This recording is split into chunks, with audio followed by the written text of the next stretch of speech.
What happens to us after we die? మనం చనిపోయిన తర్వాత ఏమవుతుంది? Does the Bible teach that there is life after death? మనం చూద్దాం. బైబిల్ మనకి చాలా క్లియర్గా చెప్పేది ఏంటంటే, మన physical death is not the end. మన మరణం అనేది అంతం కాదు. మన నిత్య జీవానికి అది ప్రారంభం మాత్రమే. It is beginning of our eternal life. And when we think of eternal life, నిత్య జీవం, ఆ వర్డ్ గురించి మనం ఆలోచిస్తే, there is no maximum number to that eternity that we can give. That is infinite. So it lasts forever. There is no end. ఒక scale తీసుకుని మనం measure చేయలేము ఈ ఇయర్ నుంచి ఈ ఇయర్ వరకు ఉంటుంది ఇటర్నిటీ అని. అసలు మనం క్యాలిక్యులేట్ చేసిన, ఓకే లెట్స్ క్యాలిక్యులేట్, పర్సంటేజ్లా చూసినా కూడా highest probability a man can live on earth is, let's say, 100 years. 100 years divided by 1 crore years. Divide చేసిన ఏమొస్తుంది? 0.0000 ఎక్కడో 1 వచ్చి పర్సంటేజ్ వస్తుంది. So first of all 1 crore years అనేది మనది wrong assumption. Eternity is far far more than 1 crore years. అసలు అది కూడా కరెక్ట్ కాదు. So what I'm trying to tell here is, మనం ఇక్కడ భూమి చనిపోయిన తర్వాత there is eternal life. That is what Bible also says. ఆ ఇటర్నిటీ మనం మెజర్ చేయలేం. That is for ever.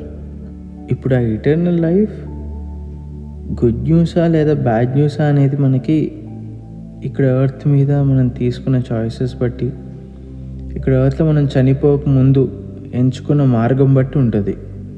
మనం బైబిల్ నుండి ఒక ఇన్స్టెన్స్ చూడాలంటే, ఒకసారి gospel according to John chapter 14 verse 1 నుంచి చూస్తే, యోహాను సువార్త 14వ అధ్యాయం 1వ వచనం నుండి, యేసయ్యని రేపు సిలువేస్తారనగా ఈరోజు రాత్రి శిష్యులతో, వాళ్ళ డిసైపుల్స్తో ఇలా చెప్తారు, భయపడ్దు అని చెప్తూ సెకండ్ వర్స్లో ఏం చెప్తారంటే, నా తండ్రి ఇంట అనేక నివాసములు కలవు, లేని ఎడల మీతో చెప్పుదును, మీకు స్థలము సిద్ధపరచ వెళ్ళుచున్నాను.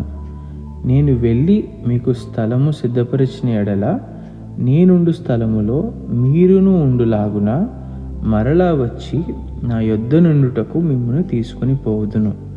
ఇక్కడ యేసయ్య తండ్రి ఇల్లు అని మెన్షన్ చేస్తున్నారు. సో తండ్రి ఇల్లు అని అంటే it is nothing but heaven, పరలోకం. మన కోసం యేసయ్య ఆ స్థలాన్ని సిద్ధపరిచారు, సో దట్ మనం కూడా పరలోక రాజ్యంలో ఆయనతో పాటు ఎల్లప్పుడూ ఉండొచ్చు. మన అందరం ఆయనతో పాటు అక్కడ ఉండాలనే ఆయన ఉద్దేశం, ఆయన డిజైర్. బైబిల్లో పరలోకం గురించి ఎలా ఉంటుందనంటే, it is a place where there will be no death, no crying, no pain, no mourning. అంటే మరణం ఉండదు, దుఃఖం ఉండదు, కన్నీరు ఉండదు, వేదన ఉండదు, ఆకలి ఉండదు, అప్పు ఉండదు, టెన్షన్స్ ఏ ఉండవు, రేపు ఏంటి అసలు ఆ కాన్సెప్టే ఉండదు అక్కడ. All that will be in heaven is happiness, joy, praise. 24/7 ఆయన ప్రత్యక్షత అక్కడ హెవెన్లో ఉంటుంది. It is God's dwelling place. పరలోకం అంతా కూడా ఆయన కాంతితో నింపబడి ఉంటుంది. అక్కడ సన్ కానీ మూన్ కానీ there is no need of any light source. ఆయనే అక్కడ వెలుగు పరలోకంలో. It is such a happy place కదండి. మొత్తం బంగారంతో ఆ రోడ్స్ అన్నీ, సిటీస్ అన్నీ బిల్డ్ అయి ఉంటాయి. రత్నాలతో, జెమ్ స్టోన్స్తో గుమ్మాలు ఉంటాయి. అన్నిటికంటే ముఖ్యంగా పాపం ఉండదు. It is such a happy place to be. అక్కడ ఎన్ని సంవత్సరాలు ఉన్నా ఉండిపోవచ్చు. That is dream place, dream destination. అంత గొప్పగా దేవుడు మన కోసం అక్కడ సిద్ధపరిచాడు. ఇప్పుడు దాకా మనం డిస్కస్ చేసుకున్నంత గుడ్ న్యూస్. అంటే మన ఈ లోకంలో చనిపోయిన తర్వాత పరలోకానికి వెళ్తే ఎలా ఉంటుంది, ఎవరైతే దేవుడు మార్గంలో నడుస్తారో, ఎవరైతే దేవుణ్ణి ప్రేమించి ఆయన ఇచ్చిన కమాండ్మెంట్స్ ఫాలో అవుతారో వాళ్ళు లోకంలో మరణించిన తర్వాత వాళ్ళకుండే ఇటర్నల్ లైఫ్ మనం ఇప్పుడు దాకా పరలోకం ఎలా ఉంటుంది, లేదా వాళ్ళు పరలోకంకి వెళ్తారు. That is what God also has promised in John chapter 14. On the other hand, good news ఇది, bad news, coming to bad news. On the other hand, దేవుని రిజెక్ట్ చేసిన వాళ్ళకి కూడా ఒక ఆఫ్టర్ లైఫ్ ఉంటుంది. కానీ డిఫరెన్స్ ఏంటంటే పరలోకంలో ఏదైతే మనం ఉంది అని అనుకున్నామో ఎగ్జాక్ట్ ఆపోజిట్ నరకంలో ఉంటుంది. అంటే అక్కడ ఏడుపు ఉండదు అనుకున్నాం, కానీ నరకంలో ఎప్పుడు ఏడిపే, ఎప్పుడు బాధే, ఎప్పుడు వేదన, ఆరని అగ్ని, ఎప్పుడు ఏడుస్తూనే ఉంటాం. యాక్చువల్గా నరకం దేవుడు ఎందుకు ఎవరి కోసం ఏర్పరిచాడు? సాతాను వాడి అనుచరులు అంటే ఫాలెన్ ఏంజల్స్, వీళ్ళ కోసం ప్రిపేర్ చేసిన స్థలం అది. దేవుణ్ణి నమ్ముకున్న వాళ్ళకి దేవుడు ఎక్కడ ప్రిపేర్ చేశాడు ప్లేస్, ఎక్కడ సిద్ధపరిచాడు స్థలం? తండ్రి ఇంట్లో అంటే హెవెన్లో. కానీ ఆయన నుంచి దూరం వెళ్ళిపోయిన వాళ్ళందరికీ సాతాను వాడి అనుచరులు ఉన్న స్థలాన్ని సిద్ధపరిచారు.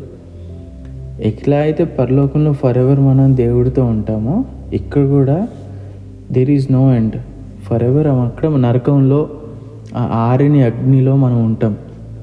ఎప్పుడు దాహం ఉంటుంది, కానీ నీళ్ళు ఉండవు, నీళ్ళు ఇచ్చేవాళ్ళు ఉండరు. అన్నిటికంటే ముఖ్యంగా అక్కడ ఓదార్పు ఉండదు. పరలోకంలో ఇంకా నరకానికి ఉన్న ఒకే ఒక సిమిలారిటీ ఏంటంటే రెండు చోట్ల చావు ఉండదు. ఒక దగ్గరేమో for ever joy and praise, దేవుడి ప్రత్యక్షత ఉంటుంది, అది పరలోకం. ఇంకో దగ్గరేమో for ever crying and pain, అక్కడ దేవుడి ప్రత్యక్షత ఉండదు. అది మనం ఇమాజిన్ చేసుకుంటేనే, తలుచుకుంటేనే చాలా భయంగా ఉంటుంది కదా. అందుకే మనం ఎప్పుడు ప్రేయర్ చేసుకుంటూ, వాక్యం ధ్యానిస్తూ, వాక్యం చదివిన దాన్ని మనం లైఫ్లో అప్లై చేస్తూ, మన బిహేవియర్ని, మన లైఫ్ స్టైల్ని అసెస్ చేసుకుంటూ, దేవుళ్ళో ఉంటూ కరెక్ట్ చేసుకోవాలి. మోస్ట్ ఇంపార్టెంట్, గాడ్స్ లవ్ ఈ ఎర్త్లో మనం కనపరుస్తూ ఉండాలి through our actions, conversations, thoughts. More importantly by spreading God's love. మనం అందరం ఆయనతో పరలోకంలో ఉండాలి అనేది ఆయన డిజైర్.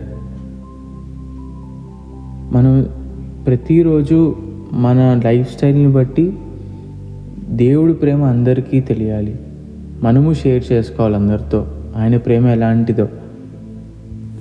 ఇందాక మనం చదువుకున్నాం కదా, gospel according to John chapter 14లో యేసయ్య తండ్రి చోటుకి వెళ్ళి మన కోసం అక్కడ స్థలాన్ని స్థిరపరిచి మళ్ళీ తిరిగి వచ్చి మనల్ని తీసుకెళ్తానని చెప్పి ఫర్దర్ ఏం చెప్తారంటే, నేను వెళ్ళే ప్లేస్ అండ్ నేను వెళ్ళే మార్గం కూడా మీకు తెలుసు అని డిసైపుల్స్తో చెప్తారు. డిసైపుల్స్కి ఏమో డౌట్ వస్తుంది, అదేంటి వెళ్ళే మార్గం తెలుసు అంటాడు ఏంటి, తండ్రి చోటుకి వెళ్ళే మార్గం వాళ్ళకి తెలుసు, తండ్రి అంటే దేవుడు అని. సో దేవుడి దగ్గరికి వెళ్ళే మార్గం మనకు తెలుసు అంటాడు ఏంటి అని అనుకుని థామస్ అంటే డిసైపుల్ తోమా దేవుణ్ణి క్వశ్చన్ అడుగుతాడు, అదేంటి ప్రభువా, నువ్వు వెళ్ళే చోటు మాకెలా తెలుస్తుంది, అది ఎక్కడుందని మాకేం తెలుసు, నువ్వు అనే మార్గం కూడా మాకు తెలియదే అని అంటాడు. ఈరోజు మనందరికి కూడా ఈ డౌట్ ఉండొచ్చు, ఏది నిజమైన మార్గం, ఏ మార్గం తీసుకుంటే మనం పరలోక రాజ్యం చేరుతామని. వీటన్నిటికీ కూడా యేసయ్య ఇచ్చే ఆన్సర్ ఏంటంటే, I am the way, the truth, and the life. I am the Alpha and the Omega, the first and the last.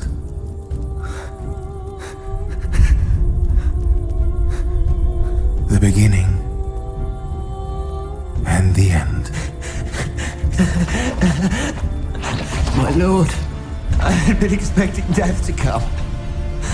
There will be no more death, or mourning, or crying, or pain. I am making everything new. Yes, I am coming soon. May the grace of the Lord be with all God's people. Amen.